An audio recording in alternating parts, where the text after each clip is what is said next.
Okay, so I'd like to welcome you all, sorry, to UTM and to the Sustainability Conference.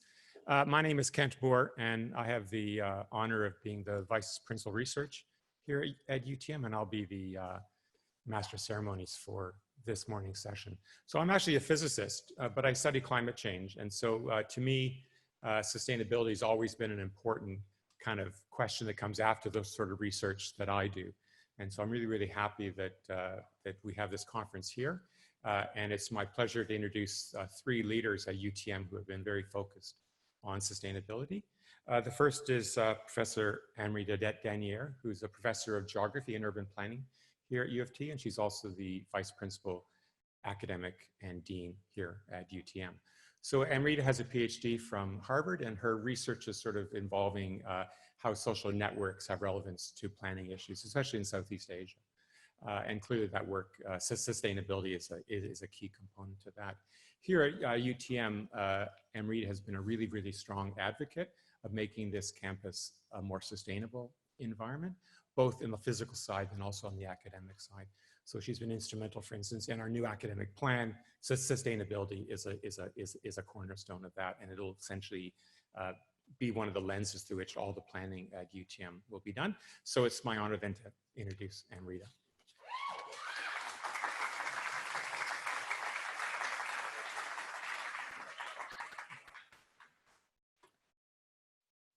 Good morning to everyone, and welcome to UTM's inaugural Sustainability, Transportability, Transdisciplinary Theory, Practice, and Action Conference.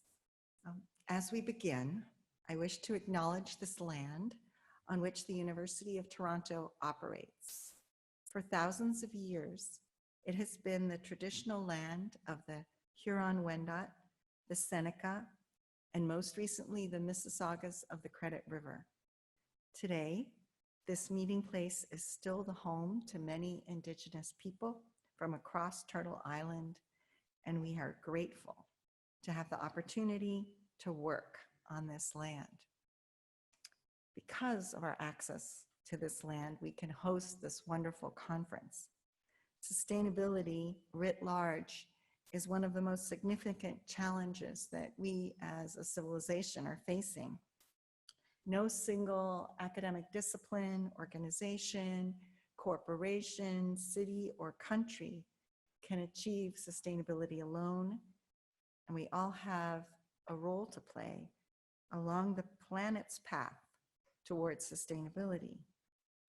As Kent just mentioned, a couple of years ago, we created on this campus an academic plan to guide where we were going and to identify our priorities as a campus for the short and hopefully longer term. And the 5 attributes that we identified together as a community were community, creativity, communication, innovation, and sustainability.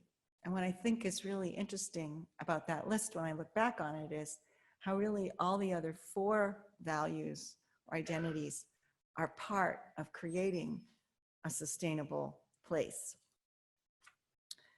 When we got more specific about each of those attributes in our academic plan, we acknowledged that we needed to focus on transformation and innovation to create a sustainable and cohesive community. And as part of our implementation of the plan, we constituted a sustainability pathways working group to start reviewing the current status of our practices on our campus, but also recommend ways to incorporate sustainability across the spectrum at UTM. So intellectually, in terms of the kind of research we worked on, we inspired, we funded, we prioritized our curriculum, what we taught in our classrooms, and also in terms of our human resource practices, and of course, in terms of our infrastructure. This conference is actually the implementation of one of the recommendations that flowed out of that working group.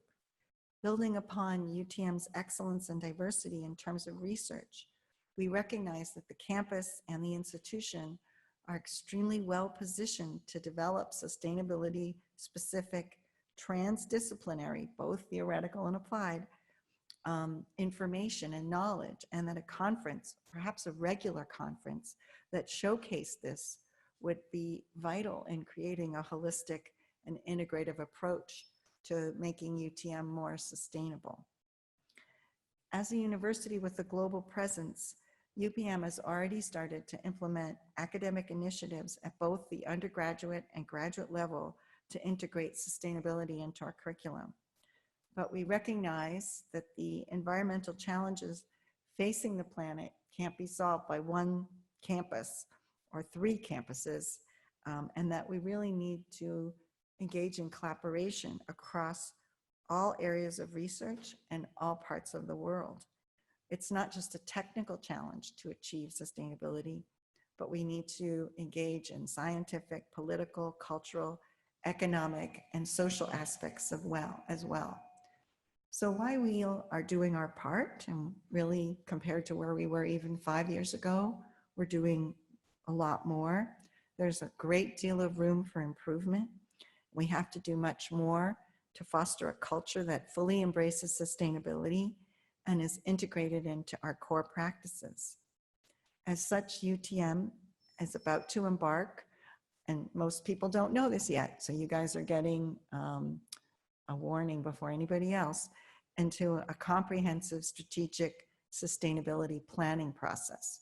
We're going to identify and commit to a series of goals in order to improve UTM sustainability and create new ties between UTM's intellectual and operational realms.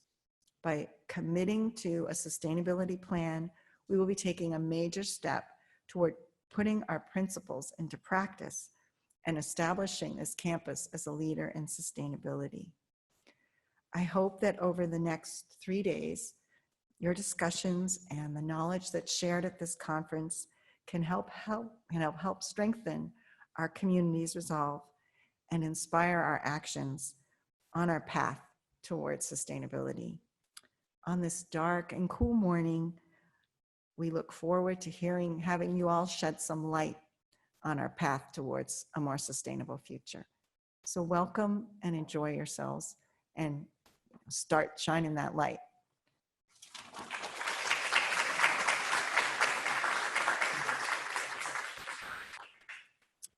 Thank you. So now I have the pleasure of introducing Sahir Fazilat. Sahir is the Chief Administrative Officer here at UTM, so she's responsible for all the operations on campus. She's a passionate sustainability advocate who's held a number of progressively increasingly important roles in both the municipal and the university sectors. She's received awards for green building design. For instance, there's a Queen's Diamond Jubilee Award, as well as an award from the Canadian Municipality Community Sustainability Award. So Sahir.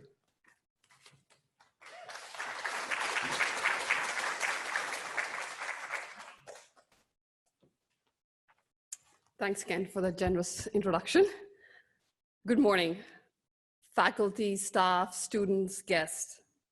It is such a pleasure to welcome you here at the University of Toronto, Mississauga, boasting a beautiful 225 acres of partially protected lands, besides the beautiful and meandering Credit River. The University of Toronto, Mississauga brings together 16,000 students, 3,700 faculty and staff. Outstanding teaching and innovative research happens here at UTM every day. It is also my great pleasure and honor to welcome you all to this first Sustainability Transdisciplinary Theory, Practice, and Action Conference at UTM. I want to thank Professor Shashikant and his team of organizers in energizing the University of Toronto Mississauga community in bringing this to you. So all of you gathered in one place to discuss and talk about something you care deeply about, and to talk in ways that will lead to both innovation and motivation in the field of sustainability. As Amrita mentioned, here at the University of Toronto Mississauga, we are very proud of our green reputation. The reputation that has grown out of collaborative efforts from students, faculty, and staff, and our community partners, including our municipal partner, the City of Mississauga. At UTM, we've integrated sustainability into our everyday decision-making. Most of the buildings over the last decades, including some major renovations, have achieved LEED Silver or higher certification.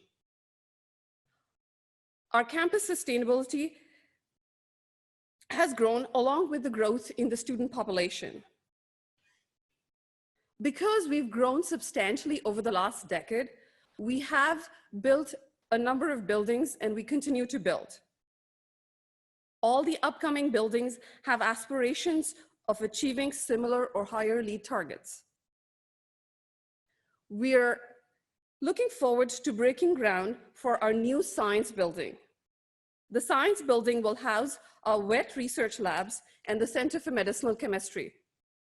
I'm really proud to say that we took a conscious decision to invest in this building to potentially make it one of Canada's, if not North America's, most energy efficient lab environment. If you're interested in knowing more about this important project, our Director of Sustainability, Ahmed Azari, is doing a presentation on the science building later today. We have a successful geothermal system running this very same building that we are sitting in. And soon we will be investing in a second one through our science project. Sustainability in our actions and operations is not just limited to construction. It lives in all aspects of our campus and community building. Our retail and food services are making a commitment to be a fair trade campus. We have a bee farm on the roof of this building, this very building again, harvesting close to 1,000 pounds of honey every year. We have small vertical farms spread throughout the campus. The produce generated is used in our campus cafeteria kitchens. We have a wonderful bike share program and bike repair shop. Every year, we have 2 days of repair cafes where UTM community can bring in any old item for repair, whether it's an old sweater that needs mending or a toaster that's not working. And Chelsea's sitting in there, she can talk more about it.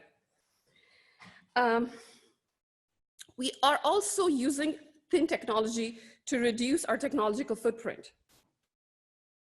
We are not doing all this alone. We have engaged our UTM community and our local community to help us in these initiatives. We are also engaged with the City of Mississauga on their climate change initiative and smart city initiative. There are campus tours planned for later today. I encourage you to join them as it'll give you an appreciation of what has been done and what is currently being done. However, I need to emphasize, just like Amrita said, that work is not done yet. We still have a lot to do. What is important is, as a campus, we have been thinking and investing in the right direction, making sustainable operations of the campus a default, not a choice. The subject of sustainability has been very close to my heart. You may say, from the time I arrived on this planet. I was born in a city that for many years has been the most polluted city in the world. If you Google Lucknow in India, you would see that for many years it was the most polluted city, again, in the world. Not something that I'm proud of. There are many things I love about my birth city, but definitely not this one. By 2018, it has managed to move down to number 7, thanks to some concerted efforts by the local government by investing in mass transit, planting more trees, creating greener corridors. Still, the top 6 out of 10 most polluted cities are still in and around my birthplace. So I felt the effect of pollution and concentration of pollution-related deaths and disease very closely. The air we breathe in every morning plays a big role in our health and well-being. So if focused efforts are not put in place, the world will soon be at a tipping point, if not already there. Over the next 3 days, you're going to learn from remarkable speakers, from faculty, staff, students, and industry experts, across discipline and across fields. You will have an opportunity to share ideas and assess their merits. You will start conversations here that will extend to what happened beyond this room and beyond this conference. I hope that you enjoy this conference and that you get a chance to interact with other attendees and get their insight on cross-industry emerging factors and successful strategies that are working. We hope the knowledge you gain here, you use it to advance your education, career, and making the world a better place to live in. To quote Albert Einstein, we cannot solve our problem with the same thinking we used when we created them. So wish you an enjoyable and insightful conference. Again, a very warm welcome to the University of Toronto, Mississauga. Thank you.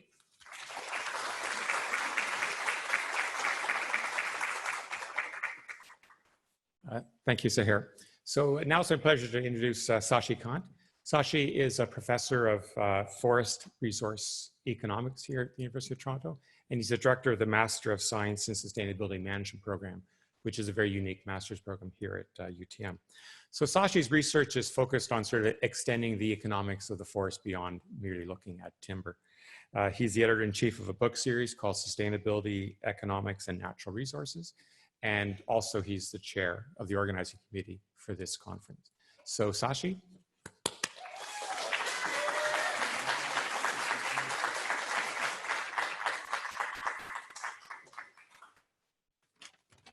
Hi guys. Hey. Good morning. Good morning. Okay, my pleasure to welcome you all, my friends, sustainability friends from all around the world. We have people here from around 20 countries, around 350 people have registered, some for 1 day, some for all 3 days. So welcome you all. And welcome you to this weather today, which itself is a warning to us about climate change. We cannot take it easy. One thing which I want to say, like, thank you us joining in this unique journey. In this unique journey, I say sustainability is not limited to academics, corporations, NGOs, governments, First Nations, anybody. Sustainability is a problem for all of us, and we all are responsible for creating this problem. We cannot blame one organization or one stakeholder or something. Our actions, our behavior, our attitudes are responsible where we are. And also we are responsible together to address this problem. We cannot just blame others. And for that matter, one of the purpose of this conference was to bring all stakeholders at one platform. And it is. And that's why I say thank you, all of you, to joining in this unique journey. It is a unique journey because we all, different corporations, different sectors have their own culture, in which we faced even in organizing the conference, like the academic conferences, they have different culture, industry conferences, they have a different culture, and bringing all those cultures together at one platform is definitely a lot of learning, and we all learn together. And thank you all for joining that journey, learning together and moving it together. Last thing which I want to say on this, whatever you want to do, love it. If you want to address the sustainability problem, if you are concerned about sustainability, love it, what you are doing. You cannot do it unless we are passionate about it. So with that, my opening things, I want to say a few things about the conference. Conference is, as I said, is quite unique and diverse. We have the people from different generations, starting the people from 8 years and 10 years old to 70, 75, whatever age is there. And so we have at least 3 or 4 generations here together. And also diversity in terms of academics. You can see the people from management, from humanities, from social sciences, all different disciplines. You will also see people from corporations, from the governments, from NGOs who are presenting and who are here. So that is the quite diversity we have here. The other thing is also we have done our best to walk the talk. If you see the arrangement here, we have no printing or minimal printing. Even whatever printing we have done, like for recycling purposes here, also our for food waste and the material waste, we have taken extra steps. So please help us in making that, walk the talk, use the bins we have put for this purpose only for recycling purposes and all that. And not only here, let's continue to do that after the conference hours.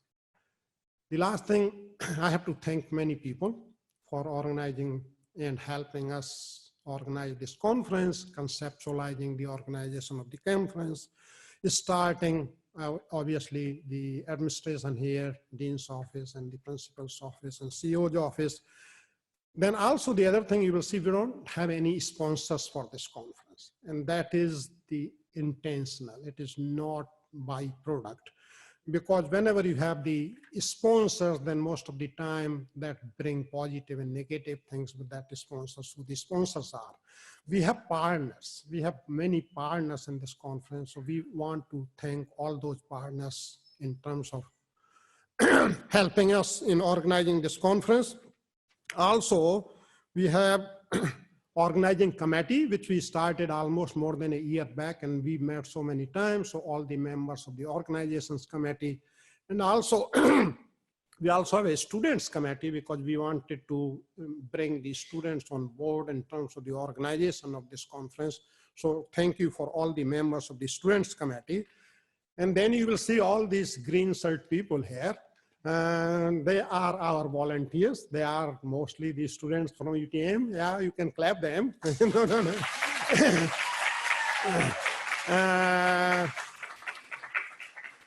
They will be here and they will be throughout the sessions, and every session there will be volunteers helping you in putting your presentations and other things.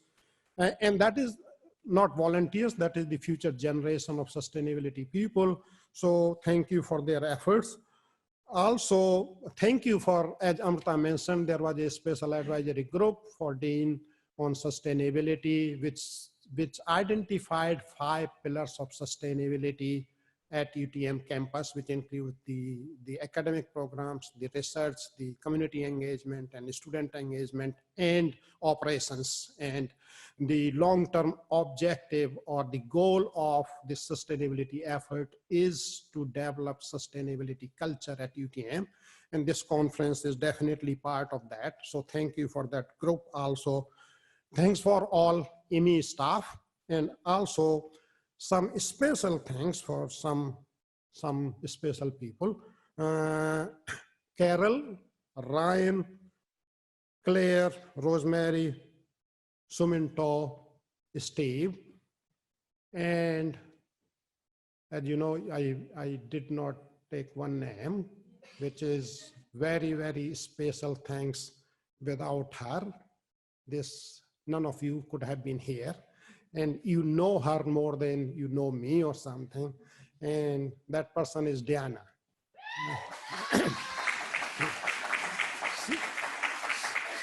She has been responsible for everything, organizing this conference from minute things to the bigger things. And it is her first effort, organizing such an event and even organizing a smaller event. So instead of organizing a smaller event, we started with a bigger event, and she has done a wonderful job. So with that, I just want to say that Please enjoy. There are very diverse presentations over the 3 days. If you see our guest speakers, they are very diverse. Also, then we have panel discussions, which also have from academics, from industry, from the government people. Enjoy those. And then we have all 3 days full program. There is like, we wanted to finish on third day around noon time, but we could not finish because of all the submissions there. We will have finish around 5:30 on day after tomorrow. So enjoy all 3 days. And if you miss anything, if there is anything missing, I'm responsible for that. Not Diana is not responsible. Talk to me how we can improve. And I hope we will continue this journey like it is a beginning of the journey. And this journey of sustainability is never going to end. Like sustainability is not something end goal. It is a continuous journey and we have to continue, move and improve that journey. With that, thank you again.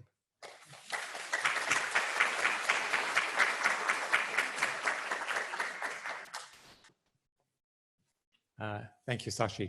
So now we have two keynote speakers this morning. It's my pleasure to introduce them. The first two are Fatima and Amna Sultan, and they're 10 and 8 years old. And I'm just so happy that they're here because I'm a person who's seen climate change up close. And frankly, my generation hasn't been a great steward of this planet. And my real hope is that the upcoming generation will be the ones that will actually make a big difference. And so these two wonderful young people here, I'm just so happy that they're here. Just a brief sort of bio. They're the founders of Two Sisters on a Mission, and they're authors of a book called Anything is Possible. Those are remarkable achievements at any age. What I find even more remarkable is they've stared down the dragons on Dragon's Den. And that's something which I think is incredibly impressive. And they've inspired thousands through their keynote speakers. So they're, I think Canada's, we can fairly say they're Canada's youngest social entrepreneurs. And they're on a mission to make a real difference. And so we're so happy to have them here. And so their title of their talk is Anything is Possible with Love and Hard Work. So Fatima and Anna.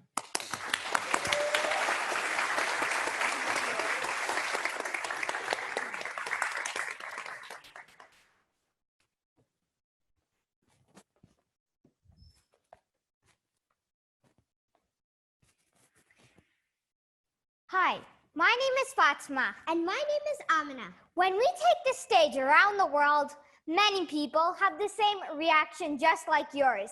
Here are two cute little girls coming up on stage. And when we come here, we mean business. We are co-founders of a successful social entrepreneurship that has generated thousands of dollars and has successfully supported multiple artists from around the world. We, as youths, have the power to change the world, but too many times the image as youths, being non-serious and non-empowered, hold us back from achieving our true potential. I stand in front of you proudly representing both my gender and my generation. My mission is to make a real difference in this world and not wait for someone else to. We run an online art store. It's called Two Sisters on a Mission. Our mission is to bring the world together. We get the artists, their art, their stories, and their struggles, and bring it to life. The past 12 months have been nothing more than a roller coaster with breathtaking moments on every turn. We have done over 40 keynotes in major conferences like Microsoft DigiGirls, Fearless Voices, and many others. And that is what led us to Dragon's Den. Before going on to the den, we were really nervous. But then we looked back at what we achieved and who we were standing with. That gave us the power and the strength to move forward and make an even bigger difference. I would now like to read a paragraph from our book.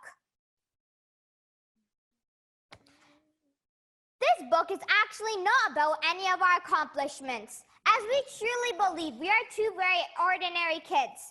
All we want through our social business, through our speeches, and through this book is to drive real impact. We are grounded in purpose and nothing else really matters. All our projects, including this book, have only one objective. It is to drive real change in the world by helping people connect with their power. We simply saw an opportunity to make a difference and stepped out of our comfort zone to make it happen. We are not more or less gifted than any other youth on this planet.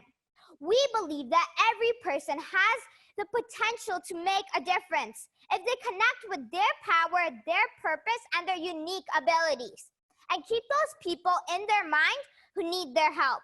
We realize that our actions have the power to transform someone else's life. We all, each and every one of us, has the power to change lives and make a difference. We hope to inspire others to follow their dreams by sharing not just our successes, but also our challenges. We have so much still to learn, but we have a message to share as well. A simple message that we all have the power to make a difference. We can all do what has never been done before. If it hasn't been done before, it is simply an opportunity to create a path that will empower millions one day. Our book is not about us. It is about the power that every person has to make a difference. We hope our book inspires you to follow your dreams. When we meant to build a library in a First Nation community, we met a First Nation artist. He showed us his art and what it meant to him. It really touched us. That moment, we knew we had to bring his art to the world and that his message of love, respect, and belief in yourself needed to be heard. I would now like to show a short video on how it all started. We are about to go on Dragon's Den, and we know that we are not alone. For everyone who has been supporting us, thank you. I can't wait to see the dragons in live instead of in my little TV box. Hi, my name is Major Alexia Hannum, and I'm the commanding officer of 417 Squadron. I support Two Sisters on a Mission because I believe they're true visionaries, and they find beauty in art all over the world and share it with the rest of the world. We're invited to the First Nation community, and we are almost done our library. We just need to fix the table. The power was amazing. It was so real.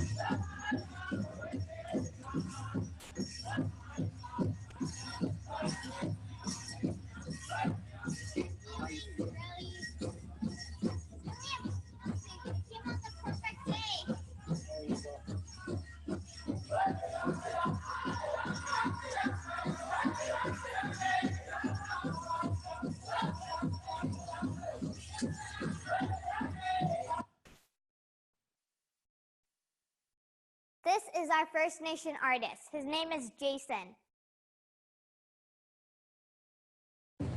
A really rare experience for me to meet people that want to take my art like to another level, and that's a level I'm not really familiar with, but it's an amazing feeling to wonder what can happen.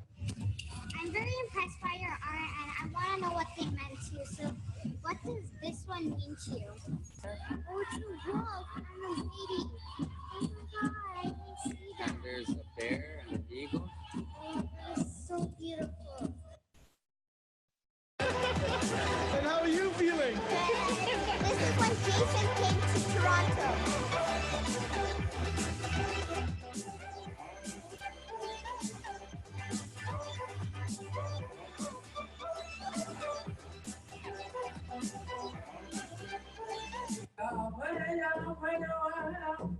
Jason's at the First Nation song.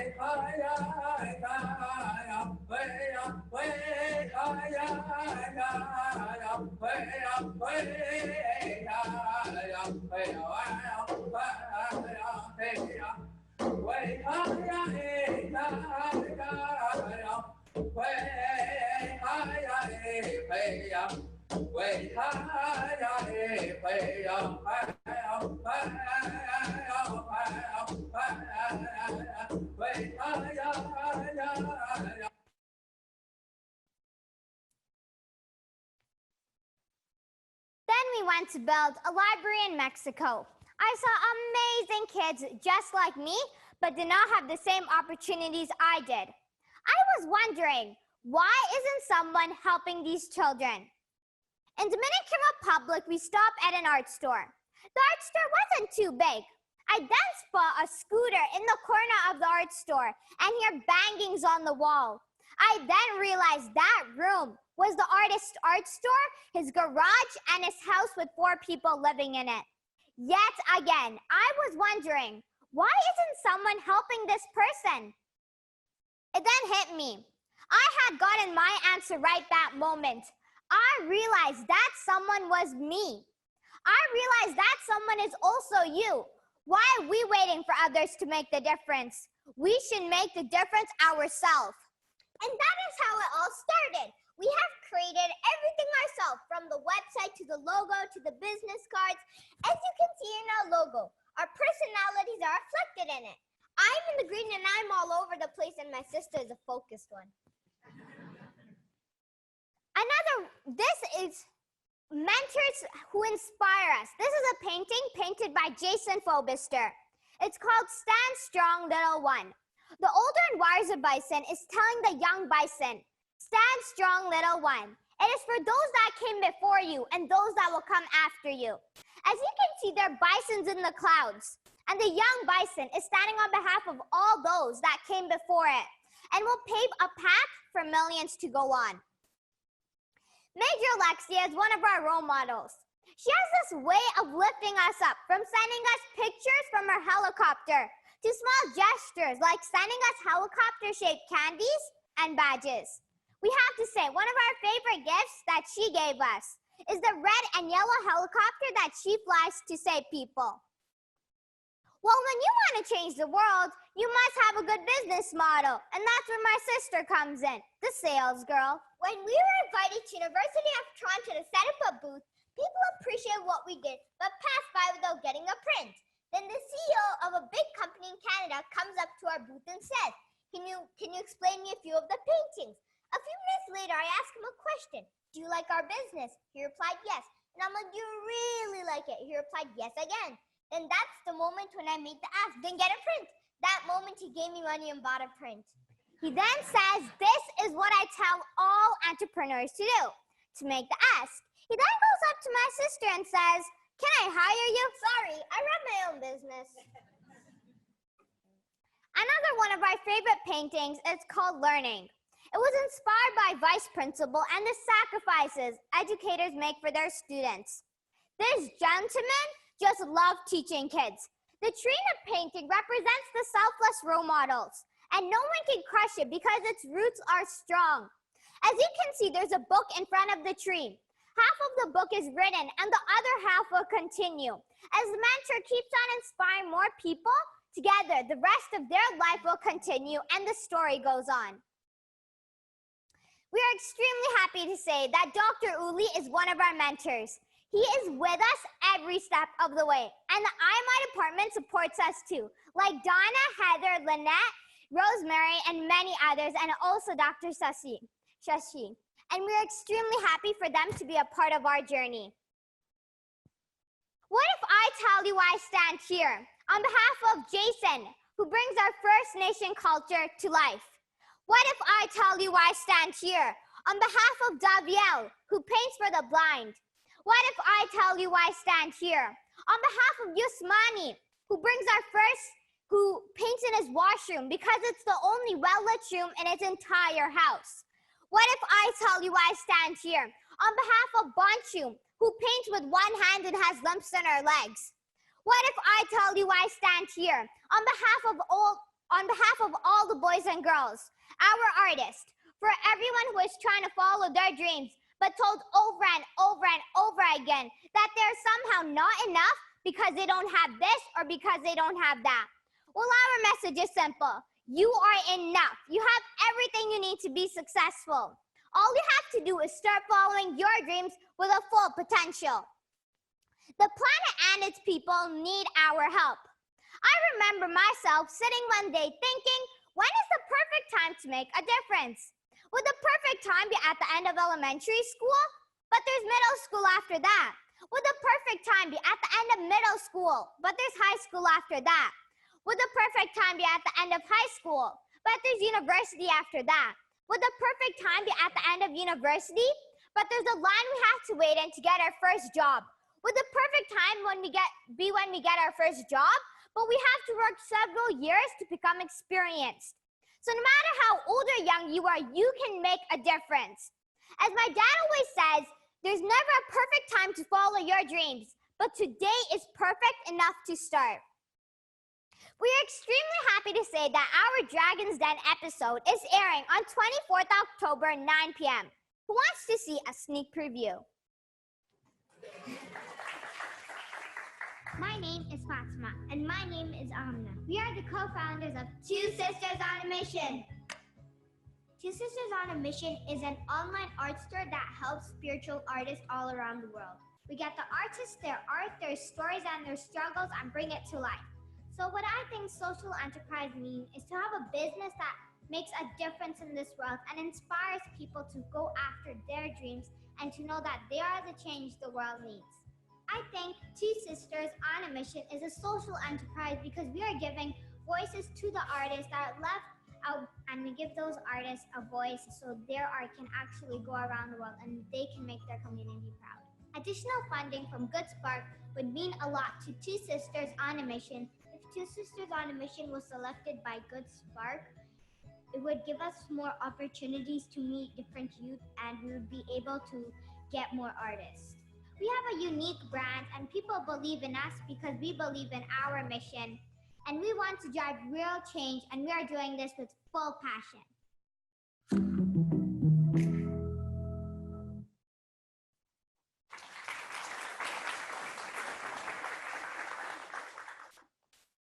This is a chant that we say at the end of every speech. It is a promise you make to yourself. Please do repeat after me. I am strong. I am strong. I am strong. I am strong. I am smart. I am smart. I have the power. I have the power to change the world. You guys as change makers inspire us as you fight every day to save our planet and its people. The challenges ahead of us are huge, but they can only be solved together. We believe that we all have the power to make a difference. My sister and I sat down and were thinking of a way to reflect our thoughts and our passion to add to your energy. We decided to come up with a poem. The poem comes from our heart. So here it is. $400 off the latest phone. Now that's a steal. But on the other side of the world, a kid can't afford a meal. We go crazy about a new phone, even though we take a loan. To pay it off, we work day and night. Oh wait, it has many cameras, so that's all right. Children can't go to school with poverty in the way, and that is something I'm heartbroken to say. Why do we keep these conversations at the back of our mind when they are the most pressing issues of our time? Just to get clean water, millions are standing in line and pollution is blocking the rays of sunshine. There's more plastic in our oceans than in the history of time, and our very survival is on the line. I say it's time. So who is with me for sustainability? I couldn't hear you guys. So who is with me for sustainability? As far as my eyes can see, I see change makers like you and me. So let's get all together and let's make it right. The feeling of doubt that creeps in sight. Let's make it right by doing things that matter. Let's believe in our impact regardless of the chatter. Fatma, I think it's time. It's time for what? It is time to leave the daily grind. It is time to stop following and see the sign. You are awesome just the way you are. And where you stand is the start of the line. Every time you look in the mirror, remind yourself, oh baby, I look just fine. And if you fall down, don't you dare give up, because in your prime till you're 99, you can change the world. You can save our planet, one human life at a time. One human life at a time. Remember, anything is possible. Thank you.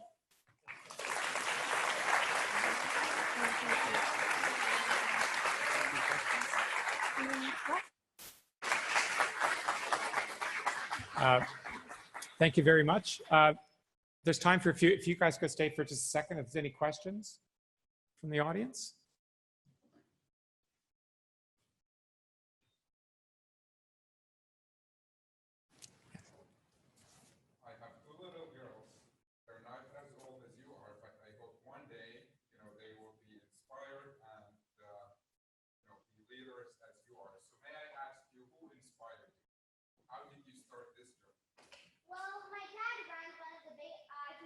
library in a week. He helps different people around the world by building libraries.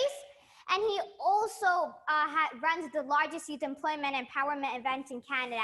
And we kind of saw how he was really committed to how he wanted to help the people and make more difference in the world. So he's who really inspires us.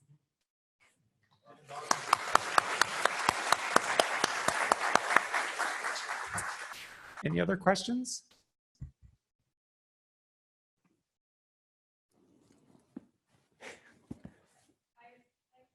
Could you just wait? There's a mic coming. I also want to thank you both for such an inspiring presentation, and also having little kids. It's exciting to kind of imagine what they might be like as they get older. But I wanted, just as a fun question, what kinds of things, aside from all the incredible work that you do, what do you like to do for fun? Okay, so we also play competitive squash. So we started to play, my dad used to play squash, and we just kind of liked it. We got into tennis, and then we're like, oh, let's start squash.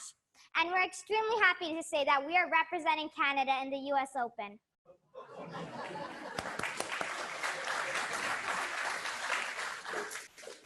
Okay, well, thank you guys so much for such an inspiring talk.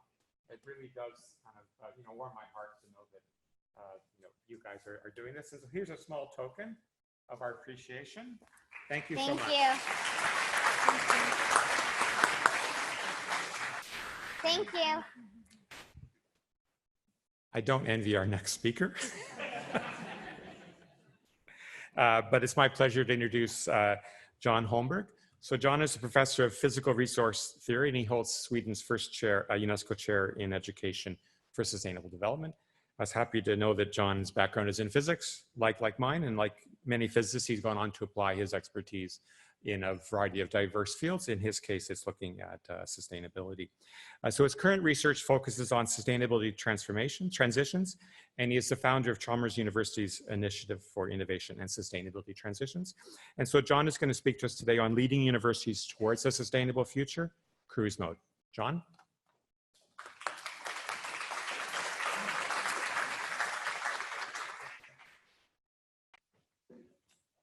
Thank you very much. Wow, what a presentation, so much energy. So maybe you should have just digest it for a while before I start. We had a small talk before, and I know that you also was a little bit inspired by Greta in Sweden. And I have a photo of Greta when she's sitting outside the parliament in Sweden alone on a Friday, a rainy Friday, totally alone. No one else was there. And what happened after that, and the power in that girl. And I also mentioned that I've been in this UNESCO expert panel for the decade of education for sustainable development. And there I met with people from around the world, and it was one man from India said that we tried to implement this ecological footprint in India, but then one girl in Fatima's age said that, no, I'm not really interested to measure ecological footprint. I would like to measure handprint of hope, action. So they actually started a movement. She started a movement on action, handprint of action in India. And that has now spread to Africa, and now it's spreading from Africa up to Europe and elsewhere. And it's also started with a girl in your age. So there is something happening around the world with women in your age. I'm so glad for that. So I will start, I will talk about, first of all, I'm very happy to be here to this inspiring country, and also beautiful country, inspiring university and city. So thank you for having me here. I will talk from 4 experiences around leadership for sustainability. One is from my research in this area for about 30 years now. Another is that I started an NGO together with a medical doctor in Sweden, 89, or developed it together with him, Karl-Henrik Robert. The name is The Natural Step. You also have it in Canada. and I have some experience from that. And I have some experience from being 10 years in the position of vice president of my university, trying to reform or reshape the university in this direction, and also together with the city and the industry around the city. And I also have some experience related to the UN system and how it works. So I will try to combine that in my presentation, and I will start from university, the history of universities. So Plato's Academy was a model for the first universities, the one in Paris and the one in Bologna. The one in Paris, both were very connected to the Christian church, of course, medieval Christian church. And the one in Paris was quite structured around the faculty controlled university, but the one in Bologna was quite controlled by the students. And then we had the Enlightenment, and after the Enlightenment, the modern research-based, discipline-structured university came, and it was a lot of talk about academic freedom, and of course, for a long period of time, but the mission was more and more around development. How can university be part of an instrument of development of society? And I was the rapporteur at this conference for higher education, the World Conference in Nagoya on education for sustainable development. And it was the conference that summarized this UN decade of education for sustainable development. And the main message at that conference from higher education was, maybe we should think about reformulating the mission from development to contributing to sustainable development. What would that mean? And that was the main message sent from this, from the higher education part of that conference. And the question then is, can the Agenda 2030 guide us here? What we mean with the change of direction? Already before this agenda was presented, it was warnings around the possibility that the nice 17 goals will be used just as a checklist with very little transformative power. For me, I think that the transformative power is in the text of transforming our world. And here, if you really take that seriously, you can find interesting keywords that can guide you in thinking, what kind of leadership is it about? That is necessary here. That will maybe also change the way we look up on the mission of universities. And what I see is three keywords. One is transformation. And that is over and over mentioned, that it is not enough in marginal changes. Some system old system has to disappear, and some new system has to be come alive. So that is not about reducing carbon dioxide in transport system in 10 to 20%. That we can do within the existing system. But replacing to make it total carbon neutral, that means a new transport system. And there is a lot of resistance here, and there is a lot of things happening in that transformation. And we have to understand that. The other is integration, that I've mentioned several times here, that we are stuck in silos, all from the Humboldt University. And the question is then, how can we bring more perspectives on board when we deal with the question, and how can we integrate different actors working, co-creating this transformation? Because no one can do it alone, not a single research department or even a corporation or the public sector. And then we have the third one, and that is universality, leaving no one behind. It's good if we do good things here, but what will that mean elsewhere? And what I will do during my presentation is talk about a little about how I experience leadership connected to those three words. But before I do that, or it will then be leadership within three spaces as I see it. One is leading yourself, as was mentioned today. One is leading together with others. Another is a leading for humanity. And there are different skills in those three spaces as I see it. But before I do that, go into that, I will mention that what I have seen during my years is that it is essential to be able to separate two different logics when you do this kind of leadership or transformation processes. And I use a metaphor for that. One is the cruise mode, that is an ongoing activity, running a business, running the education system in the university, running all the facilities that you have in the university, or running a business, making money off what you're used to do, or running a municipality or hospital. That is a cruise ship. You do it, you know the direction, but you want the trip to be as comfortable as possible, or as good as possible. But then you realize that you enter uncharted water. Is it smart to go on in cruise control, cruise mode in that water? Or is it smarter to send out an expedition to find out what's out there? How can we understand that future? And what can we learn from that expedition? Then the mission for that expedition is learning. And that's a totally different mode. And what can happen is that you use that logic to measure the success of that logic, and that it dies. Because it's not about the result in carbon dioxide or whatever, dollars. That is the thing here. The thing here is the learning also from mistakes.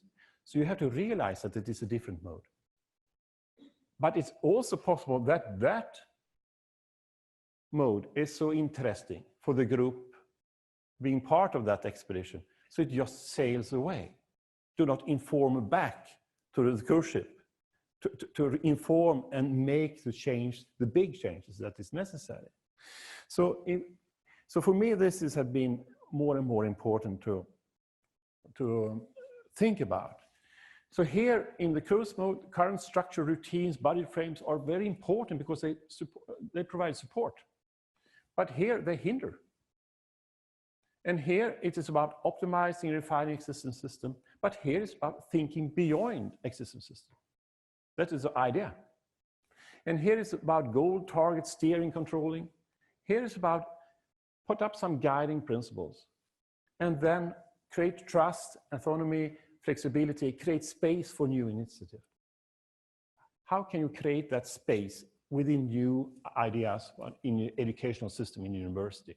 In the space for new transdisciplinary research, a new case for interaction with corporate world or public sector. Who creates a space?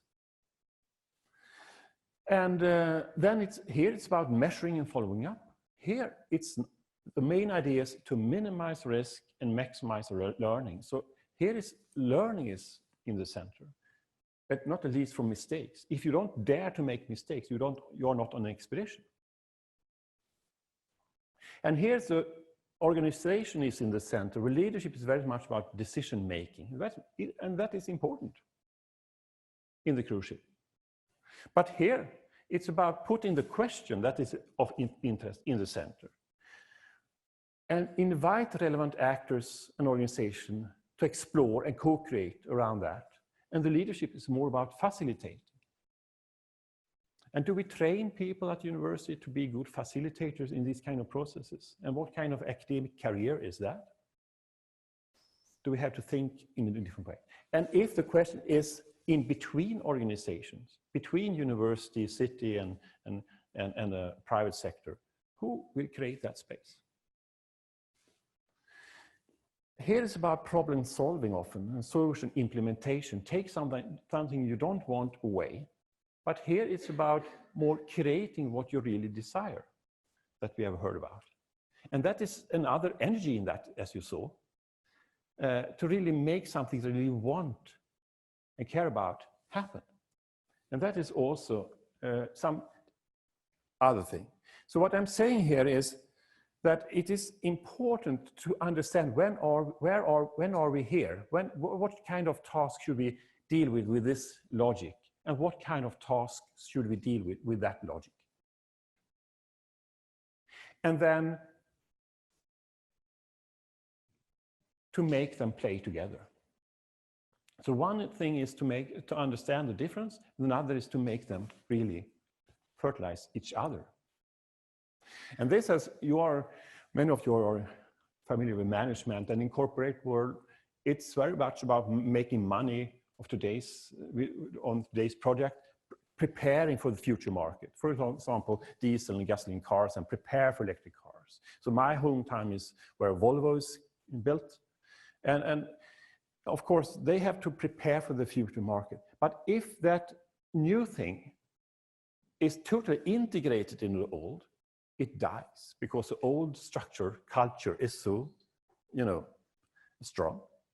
If it's totally separated, it will become a new business and will not influence the old corporation. So it has to be inside, but with a space that guarantee the new logic, the other logic. And the connection has to be on the top management level, it seems, if you should succeed. So that I wanted to present in the beginning, before I continue with the 3 different spaces of leadership. One was about humanity and a transformation, to understand that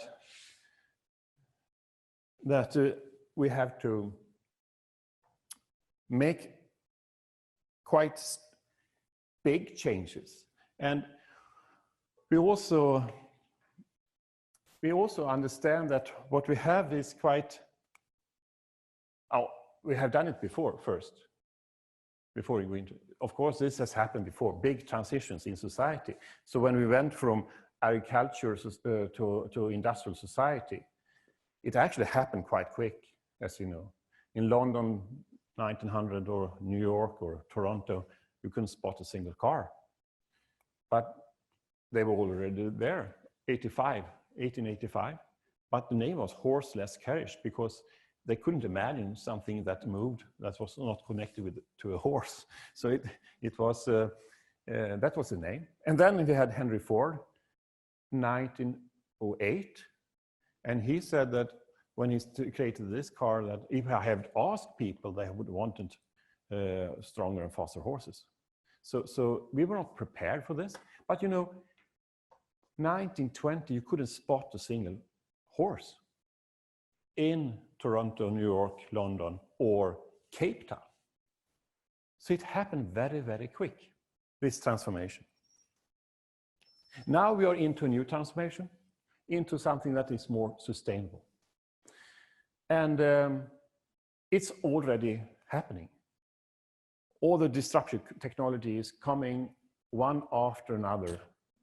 And it's not a question about whether the transformation will happen or not. The question is, how can we lead it? How can we guide it in a sustainable way? If we look at universities, we have mainly this logic when it comes to innovation, idea-driven innovation. We think about smart ideas and try to make people understand how smart it is and push it out into society. The whole innovation system is very much built around this logic. And of course, there are also another logic. We ask for what is really needed out in society, and we try to adjust to that need and design solution to that need. So a design-driven process is also there. But most of what we do today in society, driving a car, for example, is embedded in social technical system that keep it very much as it is. So I talked about Volvo, for example. They are expert in diesel engines and gasoline engines, of course. To have a new person into that corporation expert in electric vehicles, maybe it's not very easy. It's a resistance already there. And we then have to reform our education system at my university to produce that kind of knowledge into Volvo.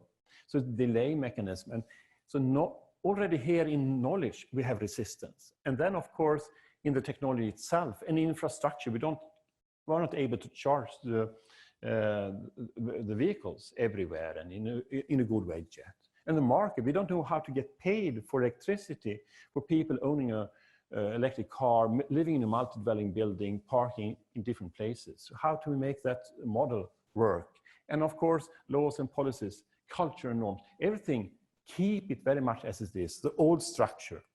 So it's more like, rather than thinking outside the box, you have to more think about how need the box that we are, the existing regime, how does it need to change into the future? So this is another logic for innovation. If the idea was a driving force for idea-driven innovation, the demand is a driving force for demand-driven innovation with the design processes. Here we see that it is a gap between what we really need to have in the future, sustainability, and the current situation. The tension between where we want to be and where we are, that is a driving force for sustainability innovation. And the method for that is then something called backcasting, meaning that you start in the future and try to figure out what kind of design criteria do we need to put in place related to sustainability and the gap between where we are, where we want to be, and where we are. So the gap between the current situation and where we want to be, that is what we have to work with. And that means that we have to put in some effort in trying to understand, trying to understand the future situation and what sustainability really means. And we are not used to do that. Often we run for solutions.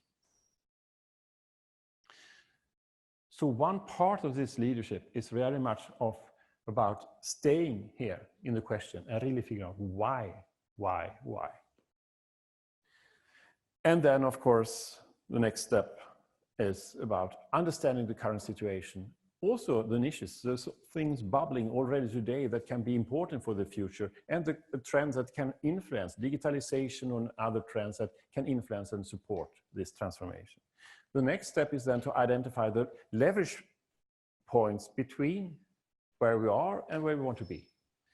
Where can a small intervention actually mean something that is important in this transition? And considering then all aspects of the social technical system.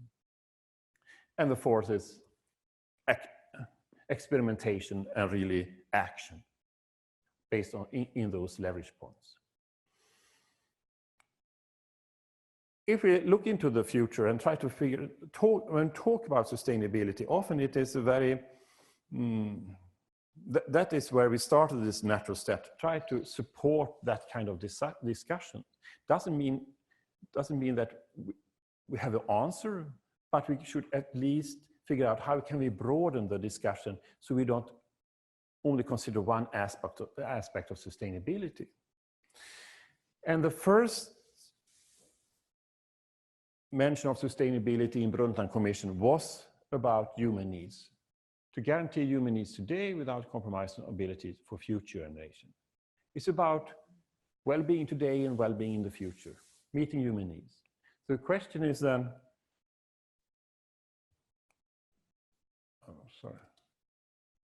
should I? It seems like it doesn't really work. Maybe it's out of battery. Oh, oops, it went backwards now. Sorry, are you running it now or? So can I run it from somewhere else or? Okay, so I'll try again. So the question here is then, the first question is very much about what characterize a good life. And then in Johannesburg, the 3 pillars were introduced. Okay, if we want to if we really want to guarantee fulfillment of at least basic human needs, then we have to make sure that the ecological fundament of our society is not degraded over time. The social system are not degraded over time, and the economical system is not degraded over time. And what does that then mean? In the ecological part, this is what we dealt with, Carl-Henrik Robert and I very much, and formulate some guiding principles around. And the question is then, how can society activities fit within nature's carrying capacity? That is, of course, a central question here. For the social side, it is the question about how can we live together? How on earth can we live together? For me, that is one of the most central questions for sustainability today. And then it is about how can we manage capital into the future. And you can go deeper into that, and if you look into literature and see what do people talk about when it comes to characterizing a good life. And there you have everything from Maslow's stairs to some scientists saying it is health and freedom, and then everything follows from that. Or you have Manfred McNeef, he say those 9 make sense, and they are on a quite good level to start a discussion around. And here in the ecological part, it is about how we use materials in society and how we use manipulate with physical means than the nature. And you can go deeper into that structure, but you can ask questions around it. When it comes to the social, no, stop that. Okay, so where should I point? Do you know? In this direction? Okay, now it went a little bit too far. When it comes to social aspect, social sustainability, how can we live together? What the literature says there is that the horizontal relation is very important. How we trust each other in neighborhood, working place. But the literature also, some people in the scientists mean that it is a vertical level that is the most important. Corruption and all that, how we relate to structure, power structures in society. Probably it is both. And equity and justice is extremely important part of social sustainability. Those 3 are always mentioned. And you can talk about and ask questions around those 3. And then you have the economic part. And then it is about manage materials, saving materials and energy, of course. Recycling and cyclic society is there. It is about man-made capital, it's railroads and how we maintain it into the future. It's about human capital, knowledge. It's about how we invest in people, young people, mental health care and all that.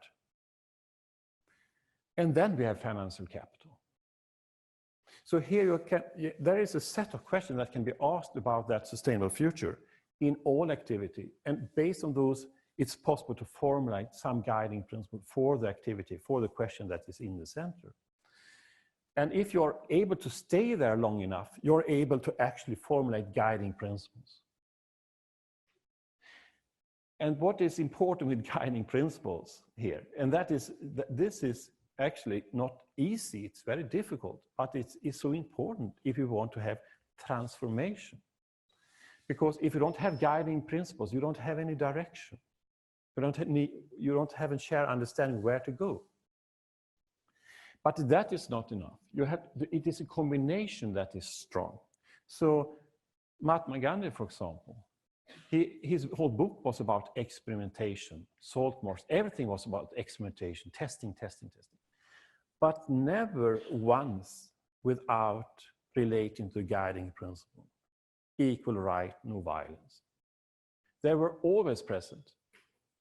So what we see a lot is good text on guiding future sustainability, with no experimentation at all. And you see a lot of experimentation without guiding principles. So leadership here is for me to combine it.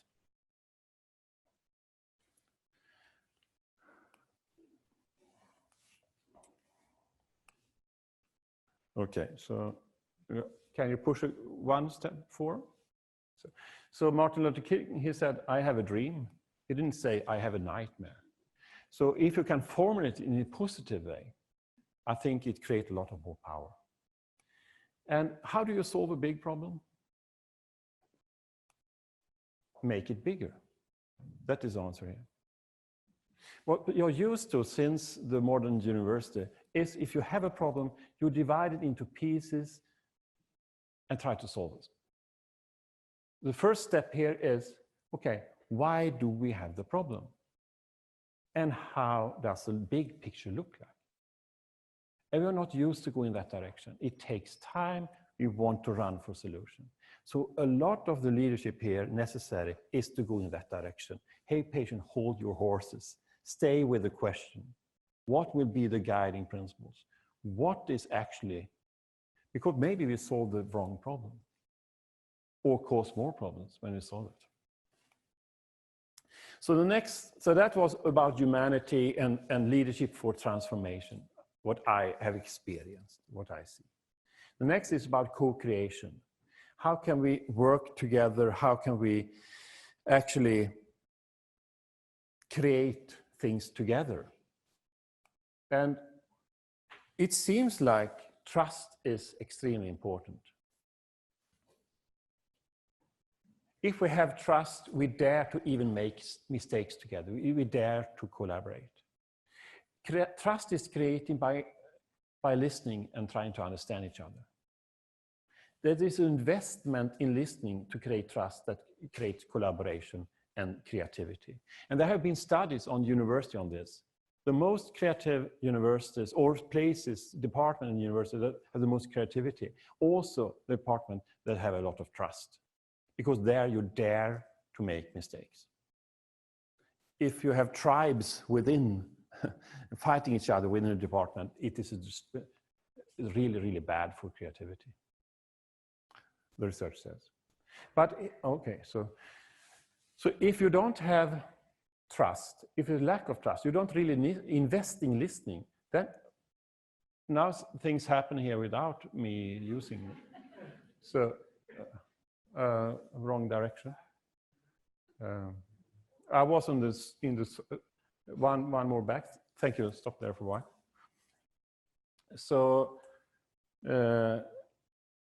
if you don't invest in listening, if you lack trust, then the same thing will happen in different places. It will be redundancy, and that means that the cost will increase, resources will decrease, and it creates internal competition. And if you have internal competition, you create fear in the system and separation. So, and this is what often happens. If you have some kind of disturbance into the system, it reacts in this way. So the leadership very much for co-creation, wherever it is, internal or between organizations, is how can we create trust in the system? How can we create openness and trust in the system? And the final one, self-leadership. It is about first understanding that you have your own perspective. We do not describe the world we see, but we see the world we describe. To understand that is essential. And understanding your perspective, understanding your values, understanding that. Real change starts with the insight that we are part of the system we seek to change. That was what you said. So realizing that is extremely important. You're not standing outside this transformation. You're in it. And that means that you have to open your mind for new assumptions, you open your heart for understanding others, open your will, let go of foredecided plans maybe. And that is a tough job. Create courage. You need courage for that. And this guy, Morita, he was active at the same time as Sigmund Freud in Germany. And he said, in each of us, we have two opposing drives. One is this desire to maintain security and comfort, and the other is the desire to live fully and explore.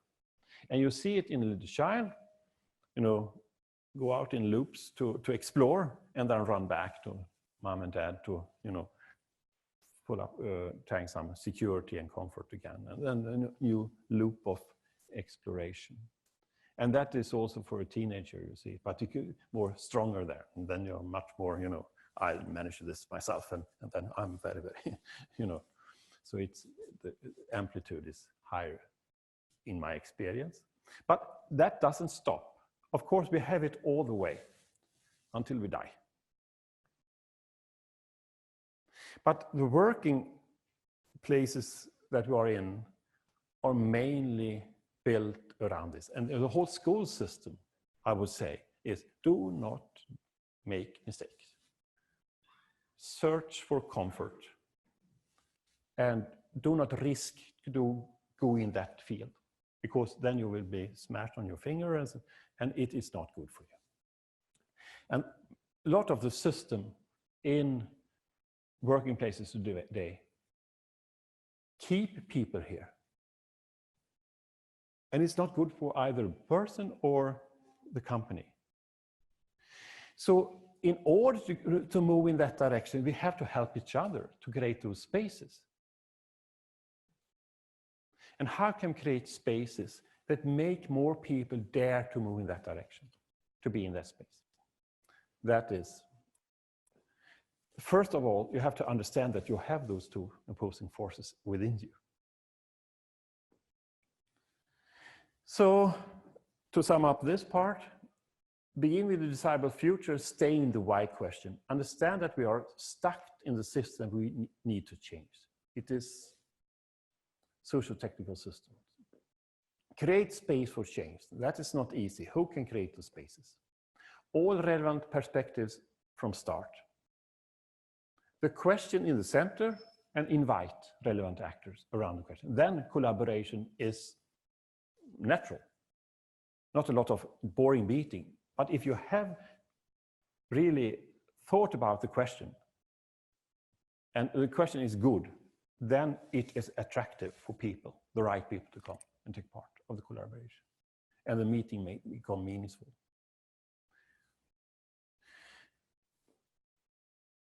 And understand that you're part of the system that needs to change. So during my work at Chalmers as a vice president, we started to work with organization. If we want to deal with the big challenges ahead, we cannot only have silo structure. We need to have something else. So what we did was that we introduced a matrix organization. That meant that we have area of advance going in the other direction. And the leaders of those area of advance was on the same position as the deans in the faculties, in the silos. That was very important. So, and then we worked further on with, I will talk a little bit more about that. Then we worked also with the region to create similar structure there, meeting places, 5 clusters in West Sweden. Since we have the biggest harbor in Scandinavia, in Gothenburg, and we have Volvo and those so it was natural that we took some leadership when it comes to transportation solutions in that region. If we dare to make mistakes together, the corporation, public sector, and the academy, maybe, and civil society, maybe it will be good for us if we can create that kind of space. So that was the idea. So here I, as a vice president of one of the universities in the city, I invited the mayor and the 2 presidents of the 2 universities and the chairman of the Chamber of Commerce to regular meetings around this. And it was very good meetings every second month. And we created those 5 clusters. And we also worked with students. So this was the area of advance, with the area of advance in that direction. So even if, whatever department you were in, you can be part of any area of advance related to your research. And that meant that actually we found each other, and it was easy to connect to the outside world around those challenges. It meant a lot for our possibility to deal with bigger challenges. So in the area of advance, we tried to combine research, education, innovation in the knowledge triangle. And then we brought that knowledge triangle in the area of advance to collaborate with public sector, private sector, and civil society around in those knowledge clusters in the region.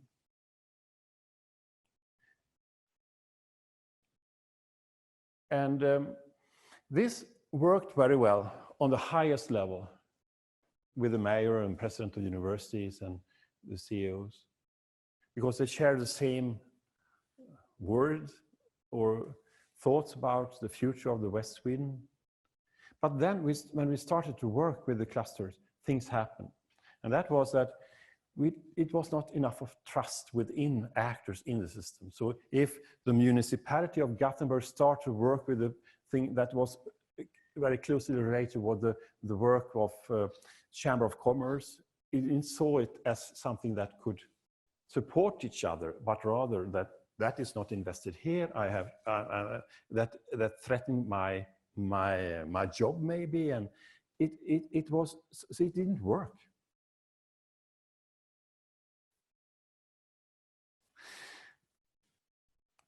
Then we introduced Challenge Lab, and that was students, master students from different programs, trained in dialogue techniques, trained in backcasting, trained in this kind of skills, working in the center in between with the questions in the center. And the students were in charge of inviting stakeholders to meetings. And they came from industry, academy, public sector, and the student didn't represent anyone. Nothing was written in the forehead. And they were just students, so they can ask naive questions. And when the students put them in a ring and asked questions around a hot topic, they answered and revealed more information that they had.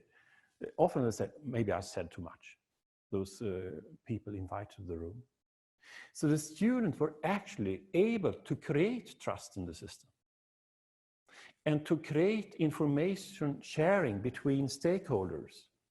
So we understood the system better, what was the problem.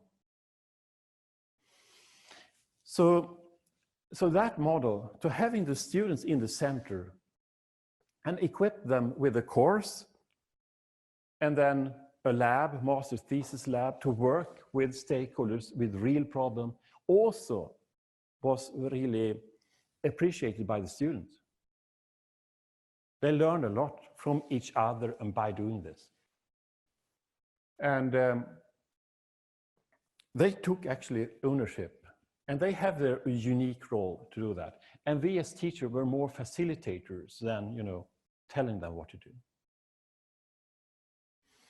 It was important to have a diverse group of students so they can learn from each other and create this neutral arena so people really came. So we put the classroom not in the university, but between the university and society in the science park. That was also important. And the motto in Challenge Lab is think big, start small, act now, and learn fast. Fail fast could be also. So finally then, if we look at what does those two moves mean for university? So here we have the basic science, applied science. Everything is good. It's really important. So no one else has basic science as university has to. And that is so important for sustainability. But we also have to explore transdisciplinary science more than we do. We create room for that. We don't have good rooms for that created by university. It's very much, so much bottom up, and it's very, very tough to create it. We have compulsory courses, SD integrate in other courses, and that is a trick.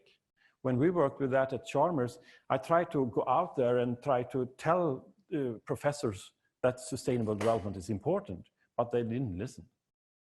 Then we changed strategy. We went out to listen instead. So I sat with a professor in laser technology and asked him, tell me about laser technology. Oh, interesting. Okay, tell me more. Okay, now we will have a situation here with 10 billion people and declining resources. Will laser have anything at all to do with that transformation, deal with that problem? Haven't you listened, he said? You know, it is important with that and that and that and that and that and that. That's interesting. Tell me more about that. Maybe the students do not really understand how that connects with sustainable development. Can we do something together here? Yes, we can. It was simple as that. To listen instead of telling when it comes to integrating in other courses.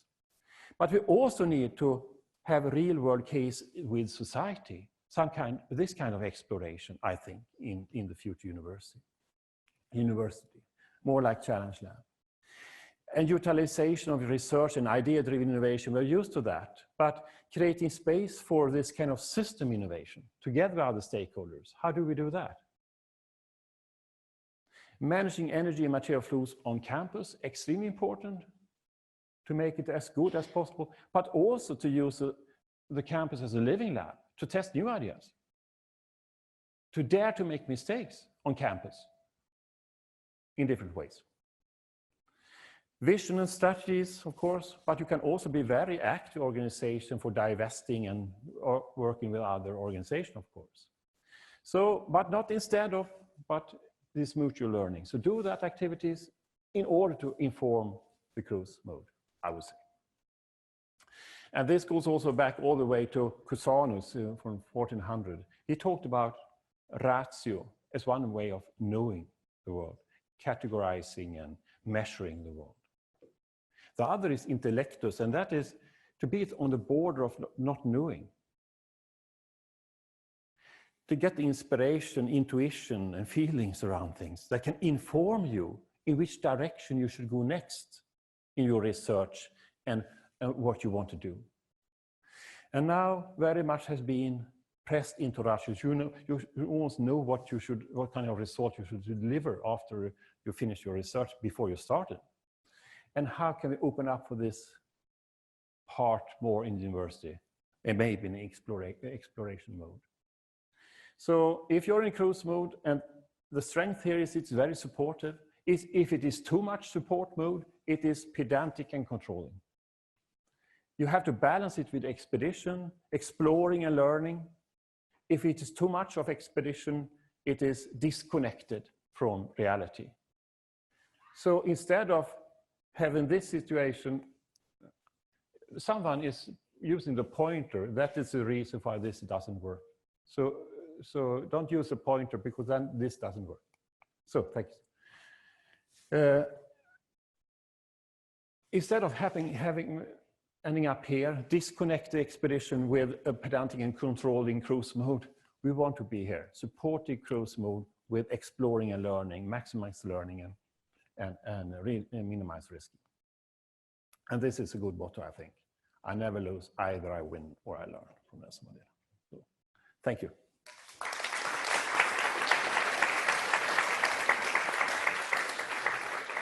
Good time for a few questions. Can you wait till the mic is coming? It's right down here.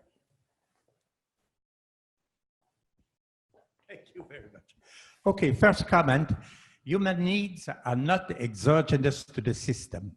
They are endogenous. That's why we have advertising. Second point, you talk about how we live together. Well, I think, you know, referendum opportunities or analogous procedures could be used, but I think a fundamental quality for living together is perceived justice. Okay, and that's the biggest problem we have in today's society. Okay, I think what we could have also in Canada, we used to have a science council, which was looking at goals for the science, long-term goals, and did very good work. But the government didn't like them because it competes with the government policy. Okay, so it was abolished. I think in the US, the situation was analogous with the same result. Third point, investing in human capital. That is just fine. But we have an IQ distribution. And we can't really influence that IQ distribution very much. So what do we do with the left tail? Okay, that I think is another important one. Next comment, you haven't talked at all about spirituality, aesthetic experience, what I would call generally the virtues. You know, the ethical concern that people have, and that has to be accommodated somehow in your system. And then finally, all this is subject to exogenous shocks, okay? And one major exogenous shock of our current societies is immigration. We can't handle it.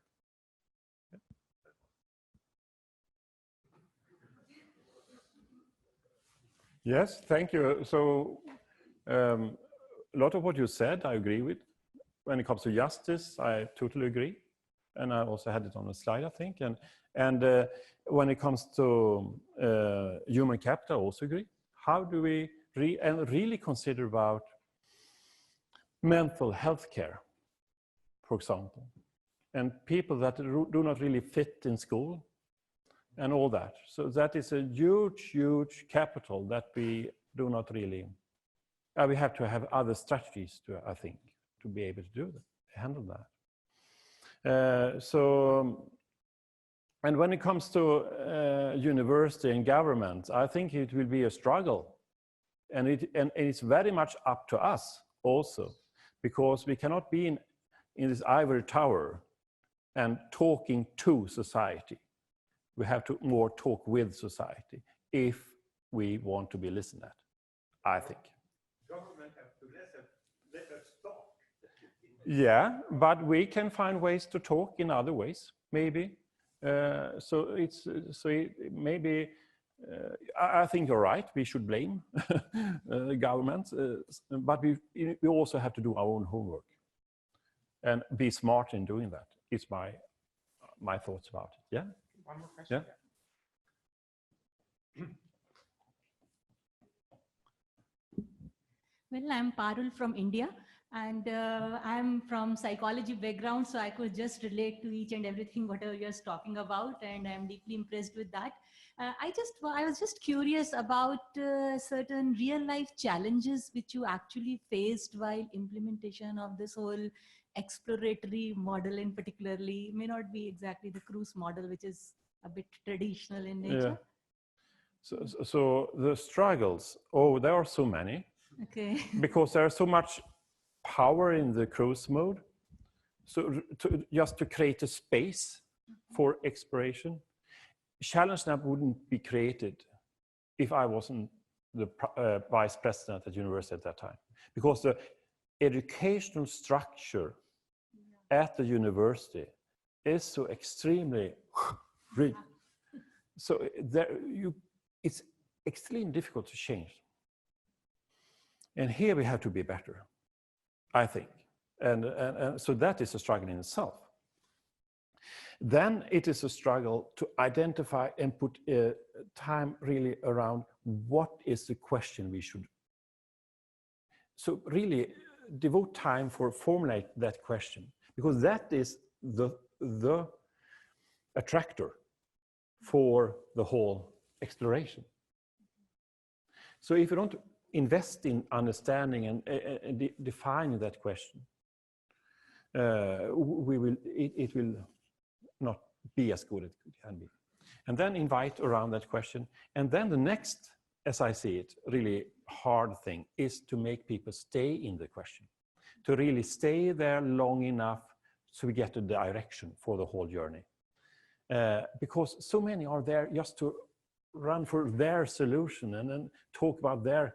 So the trick here is that we start to talk about personal values and discuss personal values in small groups to be ready more for talk about a bigger objective